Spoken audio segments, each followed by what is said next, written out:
નમસ્કાર. અમરેલી જિલ્લાના જાફરાબાદ પંથકમાં રિઝર્વ ફોરેસ્ટની જમીનને લઈને રાજકારણ ગરમાયું. બાબરકોટ ગામની 70 એકર રિઝર્વ ફોરેસ્ટ જમીન ખાનગી કંપનીને માઇનિંગ માટે આપવાની હિલચાલ સામે રાજુલા જાફરાબાદના ધારાસભ્ય હીરા સોલંકીએ વાંધો ઉઠાવ્યો. વનમંત્રી અર્જુન મોઢવાડિયાએ પત્ર પાઠવી સિંહોના વસવાટ અને વન્યજીવોના અસ્તિત્વ પર જોખમ ઊભું ન થાય તેવી માંગ કરી. હીરા સોલંકીએ પત્રમાં ઉલ્લેખ કર્યો છે કે 2016 બાદ અનેક માઇનિંગ પ્રોજેક્ટ નકારી કાઢવામાં આવ્યા. વધુ સમાચાર માટે જોડાયેલા રહો આરપી ગુજરાત ન્યૂઝ રાજકોટ.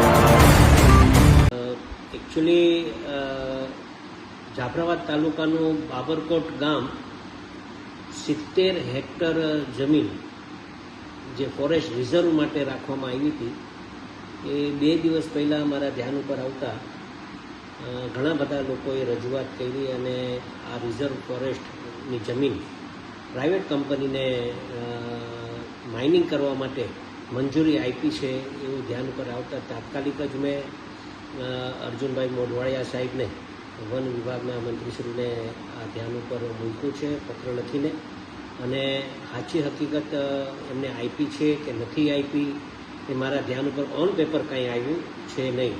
છતાં પણ જ્યારે આવું વાત આવી છે ત્યારે આ વિસ્તારમાં ઘણા બધા વન વિભાગના જેમ કે હાવજ, સિંહ અને અન્ય પ્રાણીઓ જે આ વિસ્તારમાં વસાવટ કરતા હોય, તો મારું પણ એવું માનવું છે કે તાત્કાલિક જ જો કદાચ આવું થયું હોય તો આવું ન થાય એના માટે પણ મેં સરકારશ્રીને એક પત્ર લખીને ધ્યાન ઉપર મૂક્યું છે, જેના કારણે જો આવું થાય તો આ વન પ્રાણીઓ બીજા બધા ગામડાઓમાં વસાવટ થાય અને બીજા બધા વસાવટમાં ગામડાઓમાં જોખમ થાય એના કારણે આ વિસ્તારમાં ઘણા બધા સિંહ અને વન પ્રાણીઓ રહી છે, તો આ લીઝ ન આપે એવી મારી પણ માંગણી છે.